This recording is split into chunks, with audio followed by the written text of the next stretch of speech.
Buongiorno Renzo, l'altra giornata qua, Buongiorno, sempre a Taglio di Po, sempre Barbigi. Professor Maggi, buongiorno, Ciao. come sta? Ti vedo in forma, bello tosto. Ma insomma.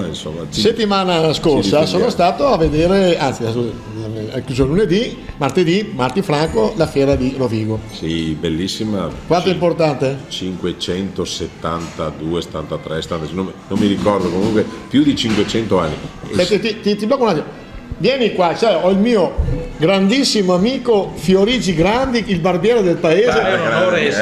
Buongiorno. Ciao Leandro, è tutto mio. Mi fa molto piacere. Ecco, sappi che lui, oltre che essere la persona più informata del paese, è anche il mio mentore. Io so tutto questo per merito suo. Quindi lei è come i capi dei servizi segreti. Sì, Un buon barbiere deve sapere tutto di Questo è tutti. vero. Di più del farmacista. Di farmacista. Ciao, maestro, grazie. grazie. Buona giornata anche a voi. Arrivederci. Lui è un grande, Sì. Si chiama Grande anche di cognome, ma questa è un'altra storia. Fiera di Rovigo. Vedo che avete lo stesso, abbiamo lo stesso taglio di capelli, che io fondamentalmente avrei i capelli molto lunghi. Taglio pratico. Taglio pratico. Molto pratico.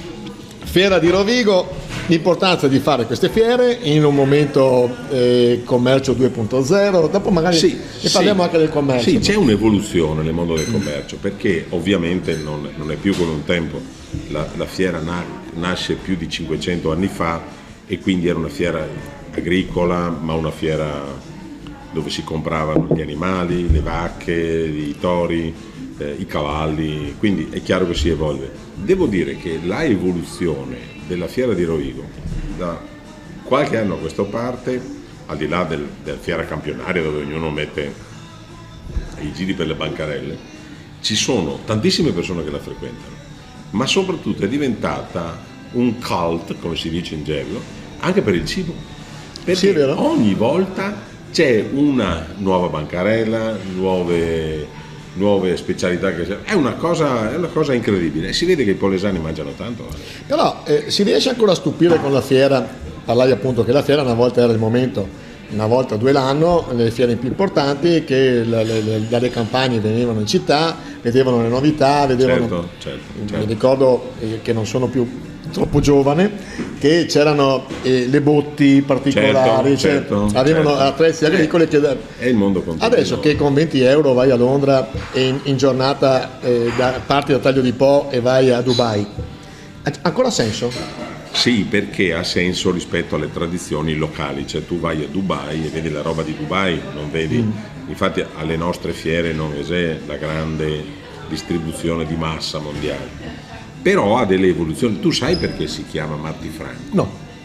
Si chiama Marti Franco perché era una giornata franca, come il Porto Franco, dalle tasse e dai dazi. Quel giorno lì, Marti Franco, che è l'ultimo giorno della fiera, non si pagavano al signor locale il dazio quando entrava in città. E quindi è rimasto il nome. Faccio un link come fai tu di solito. Sì. Il progetto che c'era di fare zona franca come quella zona in montagna Porto Levante è finito? Però c'era, vero? Ma c'è ancora. C'è ancora il progetto? Nello sfondo c'è ancora, il problema è normativo nazionale.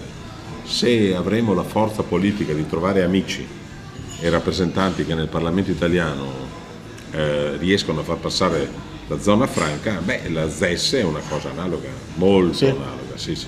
Magari una volta parliamo bene della ZES. Perché Livigno, guarda cosa gli porta di turismo. Infatti il problema vero qual è? Che essendo una eccezione, come sai, la eccezione conferma la regola. Quindi per essere una eccezione nazionale, una delle 2 o 3 eccezioni al nord, bisogna avere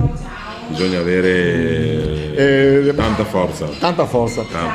Ciao, buongiorno. Vedi qua c'è un sacco di gente che gira, che cammina, ci fa piacere. Mi sembra, questo è il bar del paese più importante. Questo vuol dire che il Taglio di Po è un comune vivo. Benissimo. Perché il Taglio di Po è un comune vivo. Fiera interessante, importante, speriamo che resisti altri 500 anni. Spero. Speriamo anche noi, speriamo di resistere altri 500 anni, ma questo forse è un'altra storia. Ne parliamo la prossima volta.